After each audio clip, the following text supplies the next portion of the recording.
Je veux qu'on prenne quelques instants de réflexion avant qu'on clôture l'assemblée. C'est chaud, on ne va pas rester ici beaucoup plus longtemps, c'est sûr. Mais je pense que vous avez vu l'évidence et quand vous pensez à ça, vous allez dehors, vous allez voir l'évidence d'un créateur partout. C'est facile pour moi de parler des gens d'un créateur. Tout, tout autour de moi est un exemple de quelque chose que Dieu a créé, que ce soit le gazon, la symbiose dans les plantes, que ce soit... Il faut prendre le temps d'étudier un peu pour avoir la connaissance pour le présenter, mais les gens qui gardent découverte, ils ont une certaine connaissance. Il faut juste extraire tout le côté évolutionniste qui n'a pas de sens. Et là, tu te dis, waouh, c'est un créateur, ça ne peut pas évoluer. Donne-moi. Moi, je dis toujours aux évolutionnistes, comment? Explique-moi comment, tu as un modèle. Moi, je ne suis pas sur le défensif. Moi, ça fonctionne, mon modèle. C'est pas religieux de dire, l'ordinateur a été créé. Je n'aurais pas mis en dehors d'une école pour ça. On sait qu'il a été créé, même si on n'a pas vu le créateur. Il y a une raison d'être. On voit l'intelligence. Nous, qui avons un programme hyper plus compliqué que l'ordinateur, c'est juste logique de dire, moi, j'ai été créé. Ce qui est religieux, ça serait de dire, qui m'a créé? Je crois que c'est le Dieu judéo-chrétien, le Dieu de la Bible. Mais, de dire que j'ai été créé, ce n'est pas religieux, ça, c'est un constat. C'est une évidence. On a été créé. Et donc, je ne suis pas sur le défensif. C'est les évolutionnistes qui doivent me montrer pourquoi je devrais croire à qu'est-ce qu'ils disent. Dernière chose. Singe à homme. C'est quoi cette idée-là? Des singes ne marchent pas debout la plupart du temps, n'est-ce pas? Ils marchent à quatre pattes. Il y a une bonne raison, ils n'ont pas de pieds. Ils ont juste des mains. Pourquoi? Ils marchent dans les arbres. Qu'est-ce que ça sert des pieds dans les arbres? Ça ne sert pas grand-chose. Donc, ils marchent avec quatre mains. Alors, qu'est-ce qu'il faut, juste cette partie-là, qu'est-ce qu'il faut changer pour qu'un singe marche debout? Il faut changer les mains en pied. Il faut changer le genou. Il faut changer les hanches. Vous connaissez les chimpanzés, ils marchent comme ça. Et certains artistes hip-hop, mais ça, c'est une autre histoire. Ça, ils pensent que c'est court. Moi, je pense que ça a l'air d'un singe, mais...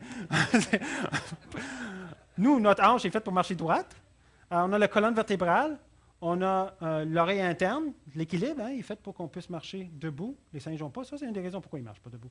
Et l'hypothalamus, il y a toutes sortes de systèmes nerveux, musculaires qui sont en fonction pour que nous, on puisse prendre un pas en avant d'un autre. C'est incroyable, là, si on commence à analyser.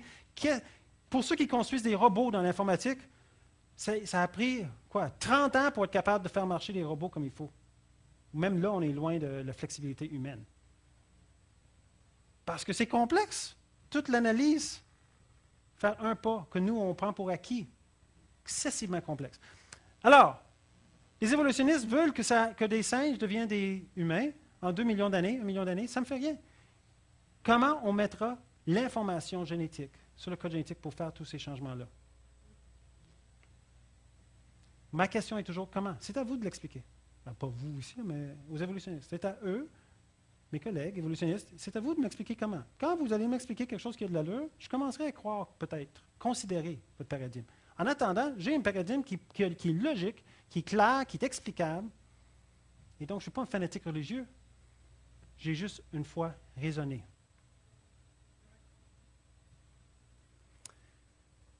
Étant donné que la Genèse est vraie, que Dieu nous a créés, qu'il a envoyé Jésus et qu'il a le droit de juger le monde, nous aussi, on est face à ce jugement. On doit rendre compte au Créateur pour comment on a vécu sur la terre. Et je suis désolé, il n'y a personne ici. Le Créateur, on a chanté tout à l'heure sainteté, sainteté. Le Créateur est 100 fois saint, il est parfaitement saint. Il n'y a personne ici qui n'a pas fait un péché dans leur vie. Désolé, à part du péché d'Adam, à part du péché qu'on a, il n'y a personne ici qui n'a pas fait quelque chose, qui n'a pas menti une fois dans leur vie. Personne. Je suis bon. Ouais. Tu regardais une femme comme un homme. Regarder une femme avec convoitise, c'est comme le péché de adultère. Désolé. Vous ne qualifiez pas. Il y a 10 commandements. Vous en avez cassé plusieurs. Donc, quel est le résultat de casser plusieurs commandements du Créateur? Vous êtes jugé et votre destinée est juste, 100% juste, votre destinée, c'est l'enfer. C'est la justice de Dieu. Ce que nous, on a la difficulté à saisir, mais c'est une vérité, Dieu est 100% juste et 100% amour. Puis on va dire, pour couvrir ça, on va dire, ah, Dieu est tellement bon et personne n'ira au de l'enfer. Désolé, Dieu est 100% juste. Tout le monde va aller à l'enfer. La seule raison qu'on n'ira pas à l'enfer, c'est parce que Jésus-Christ, son Fils, est venu sur terre et étant parfait, il a décidé de subir notre jugement. C'est la seule raison qu'on n'ira pas à l'enfer. Parce qu'on est tous pécheurs, issus d'un seul sang, comme Paul dit. Et Jésus dit, nul ne vient au Père que par moi.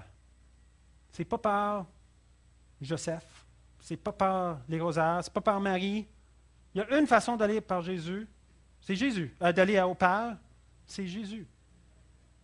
Moi, je ne peux pas me présenter devant le Père sans Jésus. Je suis trop imparfait, je suis trop impur. Mais Jésus, il dit simplement, si on veut croire qu'il a pris notre péché sur lui, qu'il a pris notre jugement sur lui, si on veut juste croire, c'est un acte de foi, que nous n'avons pas besoin d'avoir cette fin à l'enfer et qu'on peut connaître le 100% amour de Dieu. Mais vous avez le choix. Dieu ne va pas vous forcer. Vous avez un choix à faire. Alors, j'aimerais qu'on prenne un moment, juste un moment, que tout le monde ferme les yeux parce que c'est vraiment personnel, cette décision-là. Il y a deux choses qui arrivent un dimanche matin. On a eu, je pense, un plaisir à regarder ce que Dieu a fait, à chanter. Mais en même temps, il y a un temps de réflexion interne où est-ce qu'on dit, est-ce que j'ai donné ma vie à Jésus? Est-ce que j'ai cru qu'il est mort pour moi et pour mes péchés? Sans ça, je ne connaîtrai pas l'amour de Dieu, le Père. Je vais connaître le jugement. Est-ce que j'ai fait cette décision-là? Et la deuxième chose qu'on peut se demander, même comme personnes qui ont fait cette décision, c'est est-ce que ma vie est en règle? Et il y a un bon moment, dimanche matin, c'est un bon moment de dire, ma vie n'est peut-être pas en règle, et c'est une belle opportunité de prendre la décision de le mettre en règle. Dire, OK, je vais continuer à partir d'aujourd'hui à marcher la ligne droite.